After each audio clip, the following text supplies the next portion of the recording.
En fait, on s'est retrouvé plusieurs fois, par exemple des veilles de livraison, à travailler à 6 sur la même scène, moitié développeur, moitié infographiste. Donc ça a été assez compliqué, on a eu souvent des petits soucis, mais on a trouvé des solutions. Donc l'idée, voilà, c'est un peu de vous partager ça ce soir. Bonsoir. On va tourner. Du coup, Cédric Bamtol, Light and Shadows. Donc, nous, on accompagne nos clients dans la transition digitale. Donc, pareil, on est dans le conseil, on est dans la réalisation, la création, toujours la réalisation d'applications à façon dans le domaine de la réalité virtuelle, de la réalité augmentée. Et donc voilà, fort d'une expertise de 10 ans dans le domaine, où on a accompagné pas mal d'industriels, principalement dans l'automobile. Aujourd'hui, voilà, ces technologies-là, de plus en plus fiables, voilà, beaucoup d'industries essayent d'exploiter ces technologies. Donc on essaie de les accompagner, bien identifier leurs besoins et réaliser les solutions qui correspondent le mieux à leurs usages. Bonjour à tous, Thomas Picurian de Realcast. Donc Realcast, on fait des expériences en réalité augmentée, donc principalement sur HoloLens, à destination des musées et des lieux culturels. Donc là par exemple aujourd'hui on a une expérience que vous pouvez visiter au musée de la Libération de Paris, qui s'appelle Libération 1944, où vous descendez dans un bunker, un abri civil, et vous pouvez découvrir l'histoire de la Libération de Paris à travers la vie de certains résistants de l'époque. Et donc ça fait 2 ans qu'on existe. Donc sur ces 2 ans, on n'était pas forcément tous très... on ne connaissait pas tous bien Unity, on avait des expériences assez différentes avant. Donc on a eu pas mal de soucis aussi sur la collaboration. Donc j'espère qu'on va pouvoir vous apprendre quelque chose par rapport à ce qu'on a pu vivre avec Unity. Et peut-être que je vais commencer un peu sans se concerter. En fait, on a tous eu à peu près la même présentation. Donc c'était assez drôle. Tous ici, je pense qu'en fait, on utilise Git. Donc il y a d'autres solutions qui existent, mais nous, on utilise essentiellement Git. Et ce qui ressort beaucoup de Git, c'est que c'est pas très facile à prendre en main pour les non-développeurs. Donc quand on travaille avec des artistes, infographistes, ils ont juste, comme on disait, un peu pas envie d'entendre parler de Git. Donc quand on est développeur et qu'on travaille sur la même base de code, ça va, mais dès que ça parle un peu d'intégration et d'assets 3D, là ça bloque un peu plus. Donc nous, la solution par rapport à ça qu'on a trouvé sur Git, c'est de...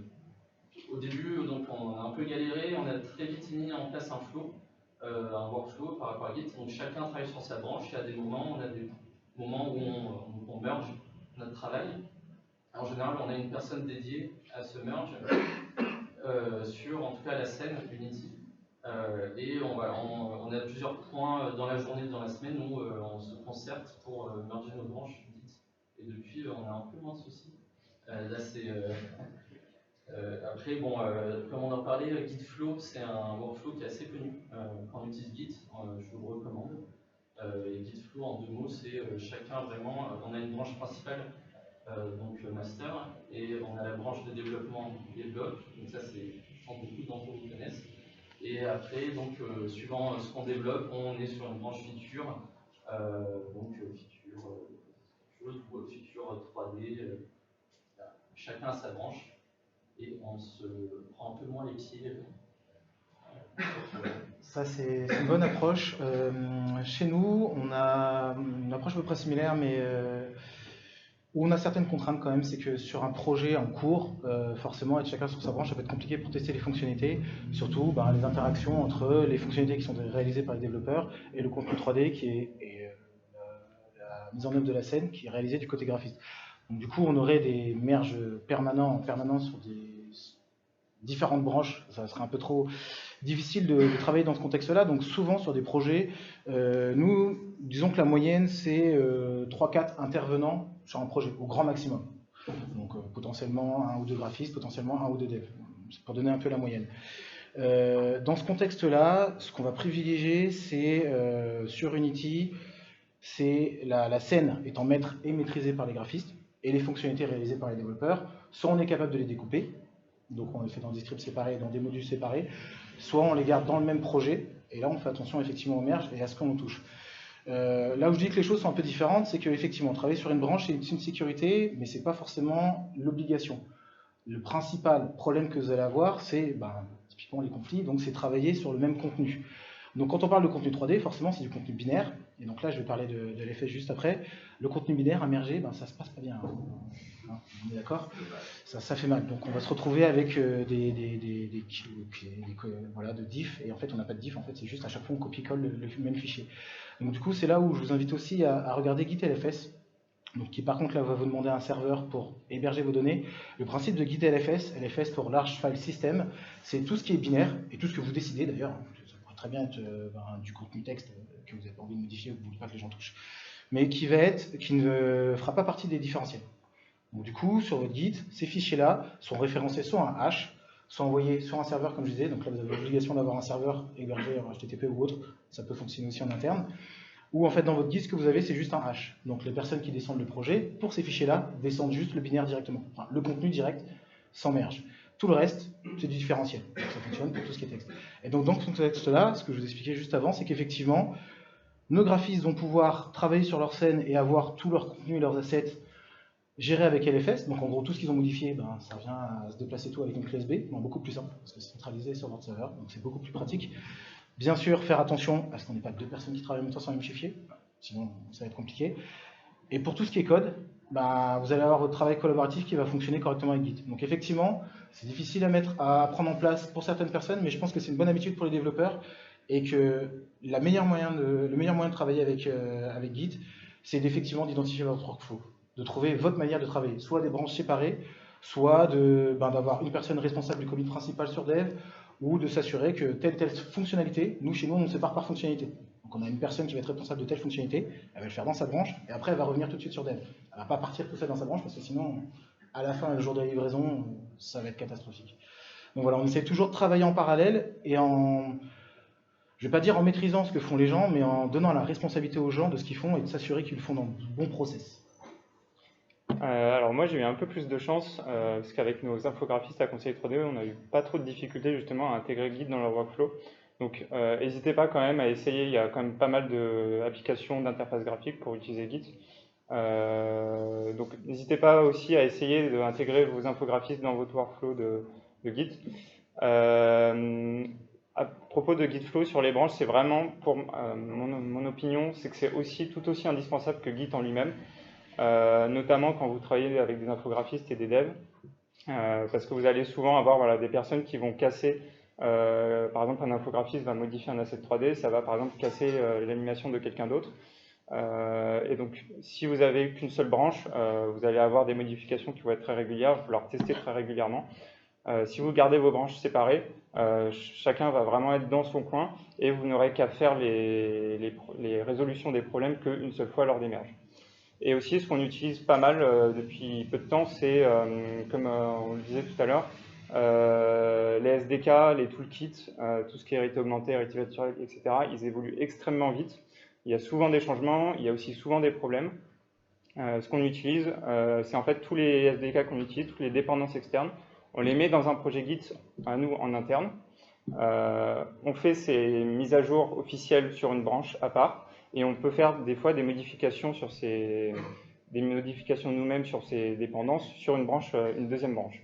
Et donc ensuite, quand il y a une mise à jour, on fait la mise à jour sur la première branche et on merge. Comme ça nous permet de à la fois garder les mises à jour officielles et de garder les modifications à nous sur ces fameuses dépendances. Et après, on peut diffuser ça sur tous nos projets, donc par exemple avec Unity Package Manager ou en utilisant les Git submodules. Donc ça peut être par exemple une façon de rester à jour sur ces dépendances et de garder vraiment une forte maîtrise sur ça. En parallèle, j'aimerais évoquer, pour justement pas trop fermer les choses et justement ouvrir le débat et le sujet, si d'autres personnes l'ont éventuellement utilisé, on a été amené à utiliser Perforce sur Unreal, parce qu'il avait une très bonne intégration. Perforce, c'est un logiciel de version contrôle, donc un équivalent de Git, on va dire, mais qui est adapté au binaire et qui est bien pensé pour justement permettre ces merges de scènes, merges de contenu et d'assets sur ces applications-là. On l'a utilisé avec un assez gros projet sur Unreal. Pour des raisons de coût, c'est pas une solution qu'on a déployée partout sur tous nos projets, voilà, tout simplement. Mais voilà, il existe différentes solutions La gestion de sources est une des problématiques, mais voilà, dans le thème sur lequel on est aujourd'hui, il ne faut pas se focaliser que sur les sources. Juste pour vous donner une mauvaise expérience de ce que l'on faisait au début, c'est qu'au début, on séparait énormément de choses. On s'est dit, bon, on va juste guider que le code, parce que de toute façon, ce qui fait l'application, c'est le code. Très grosse erreur. Puisqu'effectivement, les fonctionnalités, ça marche, mais si on n'a pas les ressources à côté, ben, il y a un moment, il y a quelque chose qui a cassé, ça vient des ressources, ça vient des différentes itérations qu'on peut avoir sur les ressources. Et si on veut pouvoir faire travailler plusieurs personnes en même temps, effectivement, il faut tous être sur le même système de contrôle. Je dirais que la première problématique et le premier choix à prendre en compte pour son système de versionning, Git est un choix implicite pour tous les développeurs, mais en fonction de vos problématiques, de vos besoins, il existe différentes solutions, qui ont un coût bien sûr, mais qui peuvent vous aider justement à mieux travailler. Et ça dépend aussi de vos collaborateurs, les personnes avec qui vous travaillez et de leur manière de travailler, la manière de leur présenter les choses et d'intégrer ça dans leur processus de travail. Parce qu'effectivement, il y a ce qu'ils font, ce qu'ils ont besoin de faire pour produire, et le versionning qui est indispensable si vous voulez que votre projet vive sur du long terme. Donc voilà, il faut arriver à concilier les deux. Moi je pense que aussi nous, on pensait qu'il faut s'adapter un peu à l'équipe, le workflow bien sûr, donc il ne faut pas appliquer bêtement les outils en disant utiliser tel ou tel outil. En fait ça se construit avec aussi un peu les personnalités de chacun dans l'équipe, mais il faut savoir mettre la limite je pense. Donc nous, Git on l'utilise pour des questions de coût, voilà. On a voulu tenter d'autres tels outils qui étaient adaptés aux artistes aussi, mais au final on a regardé, on s'est dit bon c'est peut-être un peu cher pour ça, donc on a essayé de trouver d'autres solutions pour garder ce système Git qui est peut-être pas parfait, mais au moins qui est le plus connu, donc il y a plein de ressources pour se débrouiller aussi quand on a des problèmes. Donc j'ai entendu parler d'Unity Package Manager. Un truc qui est bien avec Git maintenant, c'est que moi j'ai poussé à ce qu'on médicalise tout notre code au maximum sur les Unity Package Manager. Et ça fait une sorte un peu aussi de... donc déjà ça rend plutôt le code modulaire, mais aussi ça force un peu à faire attention à ce que tout ce qui est test et autres, que son package marche et qu'on puisse le déployer sur tous ces projets. Donc il y a pour les codeurs, c'est vraiment pas mal, Unity Package Manager, donc je le recommande vivement. Ça existe que depuis 2018-3, il me semble. Donc si vous n'êtes pas encore mis, regardez. Il y a un exemple que j'aime beaucoup, c'est XRTK, donc qui est un dev kit qui n'est pas encore très connu, mais qui est un peu un spin-off de Mixed Kit. Et eux, ils utilisent à fond tout ce qui est Unity Package Manager. Donc si vous développez sur HoloLens, Magic Leap ou Quest, regardez XRTK. Vous tapez GitHub XRTK, vous pourrez trouver cet exemple-là. Ensuite, nous, en plus des Unity Package Manager, on parlait de travailler sur la même scène. En fait, on essaie de sortir au maximum le travail sur la scène. Donc, par exemple, on a utilisé une architecture basée sur les Scriptable Objects. Donc, si vous tapez architecture Scriptable Object, il y a un article Unity qui est pas mal pour une introduction. Et ça permet vraiment de sérialiser pas mal d'informations dans le projet, sortir ça des mono-behavior et autres. Et on peut vraiment... ça évite aussi de toucher à la scène. Ce qui est le plus problématique en bossant sur Unity, au final, c'est la scène. Bon, les préfabs, c'est une solution, mais c'est pas non plus parfait parce qu'au final... pour moi, c'est un peu une sous-scène, donc on peut s'appuyer sur un préfab, ça peut être autant qu'une scène, si on s'y prend mal. Donc le meilleur moyen pour moi, c'est vraiment les scriptable objects, ça peut vraiment aider sur beaucoup de choses. Et préfab, faut le même traitement qu'une scène quand on collabore. Alors après, donc, nous, ce qu'on a en interne, en fait, on essaye de décomposer au plus possible en fait, notre hiérarchie de scène. Comme ça, on peut la décomposer le plus possible avec les nested préfab. Et en fait, plutôt que donc, modifier qu'une seule scène, donc un seul fichier, on essaye de vraiment séparer les différentes fonctionnalités de la scène en plusieurs fichiers différents, ce qui fait qu'on n'aura pas de problème de merge. Alors, il y a une technique que je n'ai pas trop envie d'en parler parce que je trouve que c'est pas très propre, mais ça peut sauver dans certains cas. C'est de la merde, mais je vous le dis quand même. Ça va passer. Ça permet de vous sortir d'un problème. C'est si jamais vous voulez être à deux à bosser sur un même préfab, il suffit que le deuxième bosse sur un préfab variant. Comme ça, les deux pourront modifier le même préfab, mais en deux fichiers séparés. Et après, vous aurez juste à remplacer votre préfab variant enfin votre préfab original par votre préfab variante. Et dans ce cas-là, vous aurez pris en compte vos deux modifications sur le même préfab. Après, c'est pas vraiment quelque chose à utiliser en production, voilà. Et par contre, ce qui est bien avec les nested préfab, c'est que ça, en tout cas nous, ça nous a permis de vraiment nous remettre en question sur comment utiliser les préfabs, et notamment ce qu'on avait pour habitude avant, c'était par exemple quand on faisait des scripts, on faisait des références assez en mode spaghetti en fait dans la scène, qui allaient un peu partout. Et en fait, on essaye de plus en plus de faire vraiment une hiérarchisation de notre scène au niveau des scripts, et de faire ce que nos scripts ne référencent que eux-mêmes ou leurs enfants. Si par exemple vous prenez le bouton Unity, imaginez vous le mettez dans la scène et juste parce qu'il ne fait rien, il vous génère une erreur, c'est scandaleux. Donc en fait, il faut le plus possible faire ses préfabs à ce qu'ils soient fonctionnels seuls, sans contexte. Et pour ça, une des façons de faire, c'est justement de faire ce que vos scripts ne référencent que les enfants ou eux-mêmes, tout simplement pour pas qu'il y ait de dépendance trop importante au niveau de la scène. Un petit point un peu plus technique qui me vient en tête, pas le niveau d'expérience de tout le monde, mais en ce qui concerne Unity et Git, il est très important et même indispensable de sérialiser les métas. Les métas, c'est les jolis petits GUID qu'Unity génère pour tous ses assets, donc scripts, quoi que ce soit. Et ça, c'est pas la même chose sur chaque machine. Donc quand vous travaillez à plusieurs, chacun va avoir son ID, ça va pas bien se passer. Donc il faut vraiment guider les méta, premier truc que j'apprends à mes juniors, parce que sinon après vous allez avoir des conflits. Quand vous les déplacez d'une machine, l'avantage Unity c'est qu'ils ont bien fait leur multiplateforme, c'est que ça reste la même chose sur chaque plateforme. Déjà sur PC à PC, mais de PC à Mac et autres. Donc là-dessus, pas d'inquiétude particulière, par contre il est indispensable de les avoir.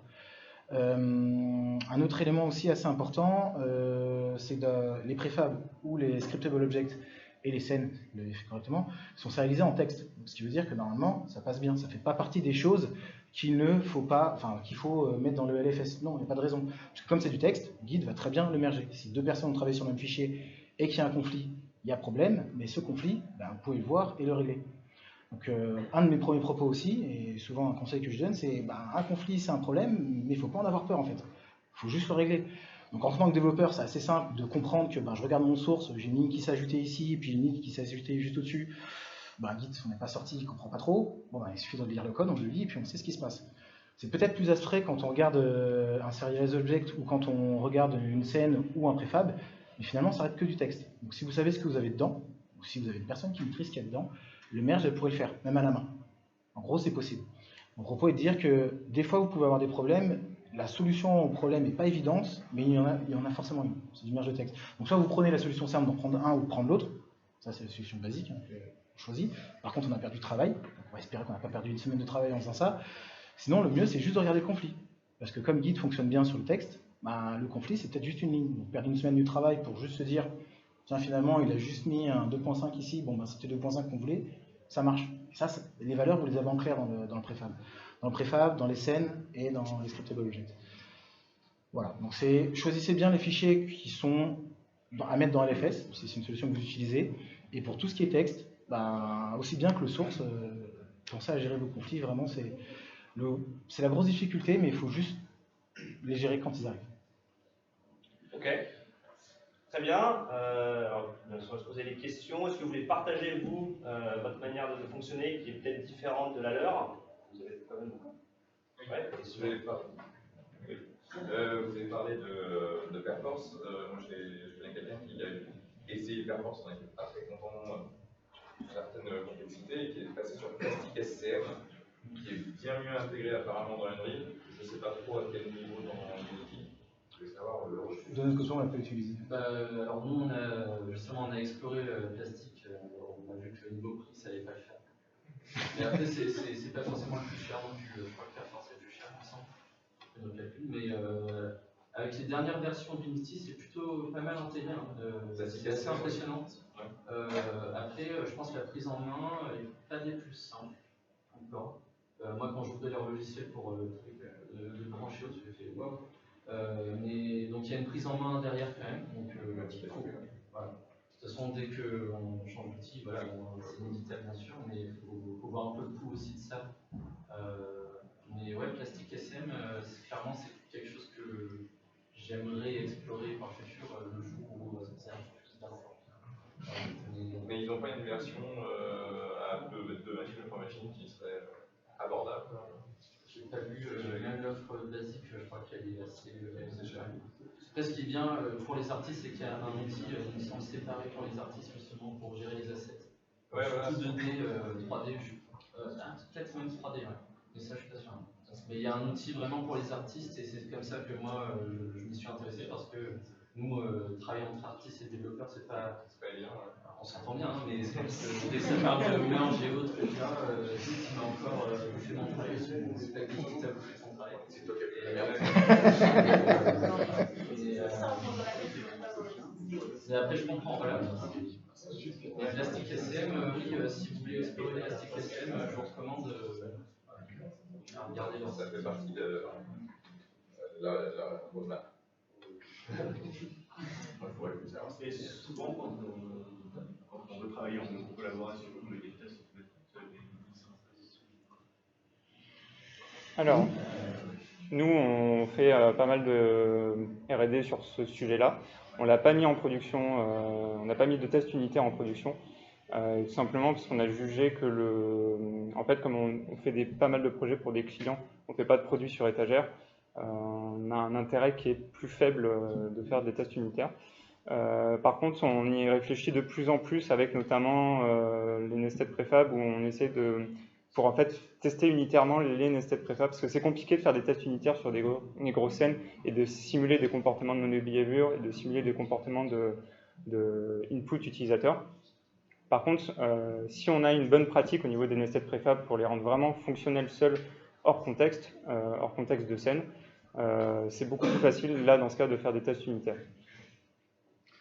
Après, il faut voir en fonction du projet. Même contexte chez nous, même pour les mêmes raisons, mais de mon côté, j'ai un peu testé les tests unitaires sur Unity. Ils proposent un framework assez intéressant, visuel, toujours dans le contexte d'Unity.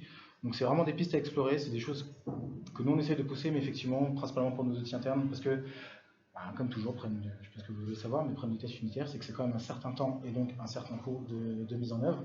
Donc plutôt à mettre en œuvre pour des solutions sur du plus long terme. Pareil.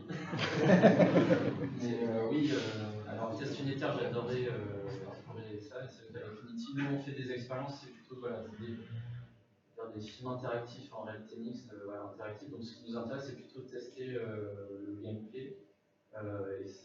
On veut consacrer le temps de test sur ça.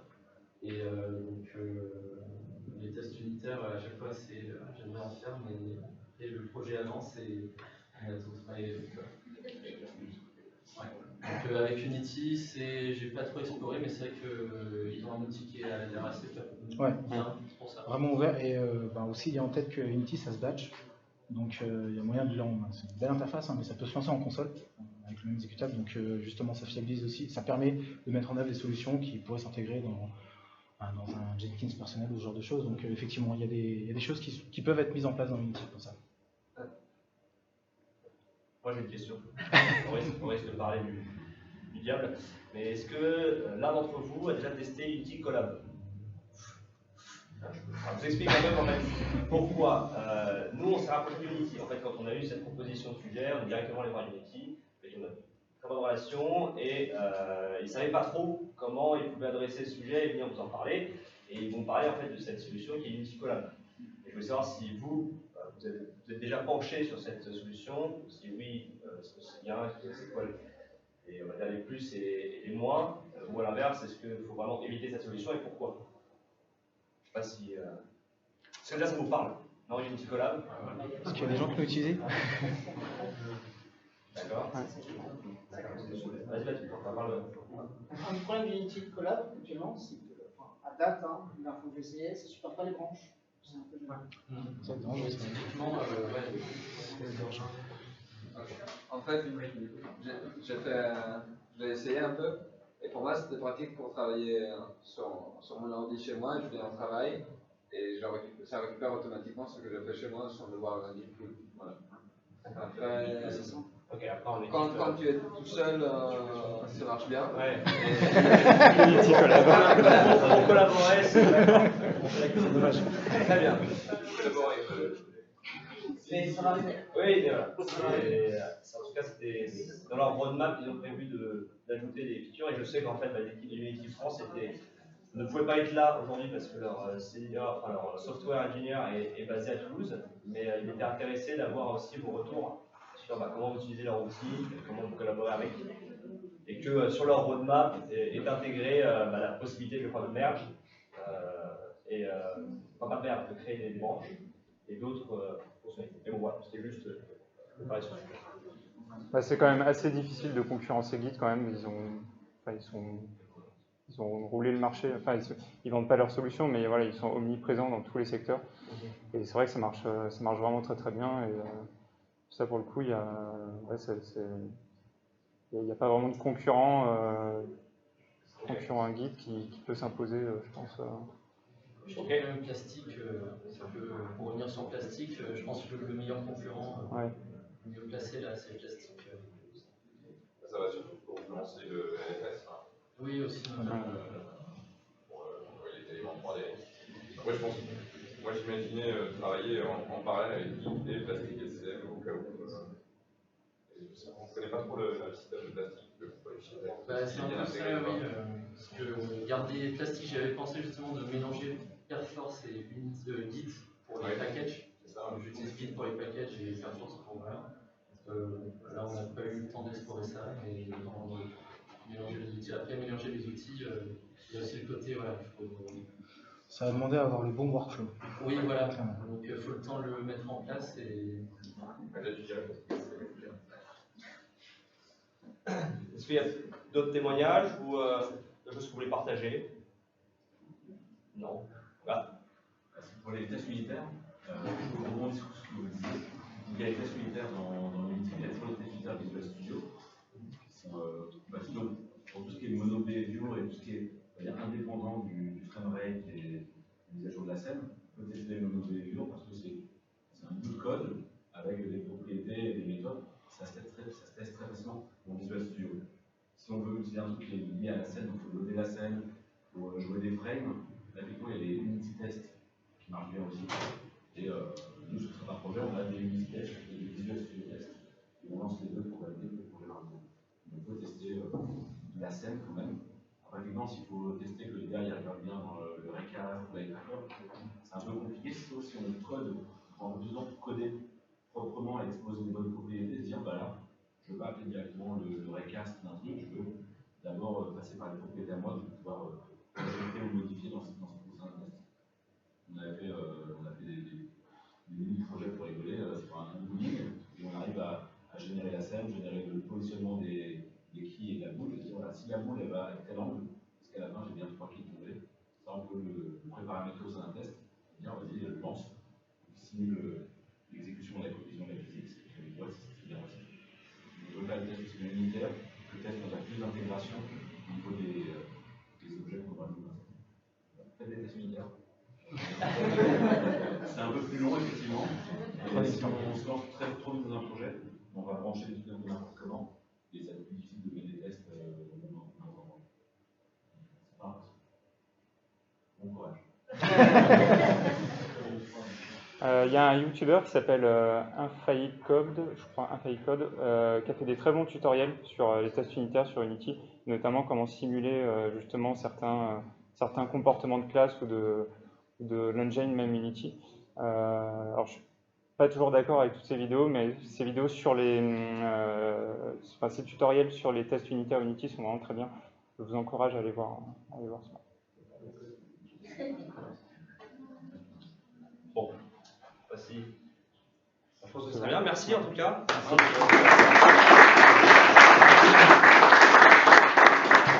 Pour votre témoignage, la soirée touche à sa fin. Merci. J'espère que ça vous a plu. Comme promis, on va avoir des pizzas qui vont arriver. On a derrière de quoi se rafraîchir.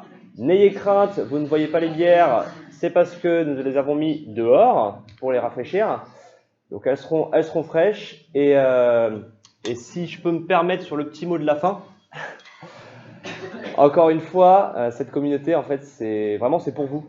et je vous encourage à venir suggérer des sujets, à voter pour les sujets et même à suggérer vous vos propres interventions. Parce que parfois, enfin, peut-être que vous ne savez pas, mais ça peut intéresser plein d'autres gens. Et si on voit qu'on a beaucoup de votes sur votre sujet, ça sera déjà plus simple pour nous d'organiser. Mais comme ça, au moins, on sait que on adresse un problème réel. Donc voilà, dernière petite chose. Encore une fois, dans une approche un peu lean. Mais 2 types de post-it. Le bleu, c'était cool, j'ai bien aimé, et je propose des idées d'amélioration. Le orange, cool, pas cool. Non. Pas top, ou je m'attendais à autre chose. Et s'il vous plaît, écrivez ce que vous préfériez ou ce que vous auriez aimé avoir ce soir. Comme ça, nous, sur les prochaines éditions, eh ben, on prend ça en compte et on fait quelque chose de meilleur. Donc voilà, je vais mettre ça là sur la petite table avec des stylos et je vais essayer de trouver un bonnet ou quelque chose, vous pouvez les mettre dedans. Et comme ça, ouais, vous avez vu un micro un peu cravate à distance. La première édition, c'est un peu à la one again, mais bon, on espère faire mieux sur les prochaines. Voilà, l'eau, on va sortir les bières et les pizzas arrivent. Voilà.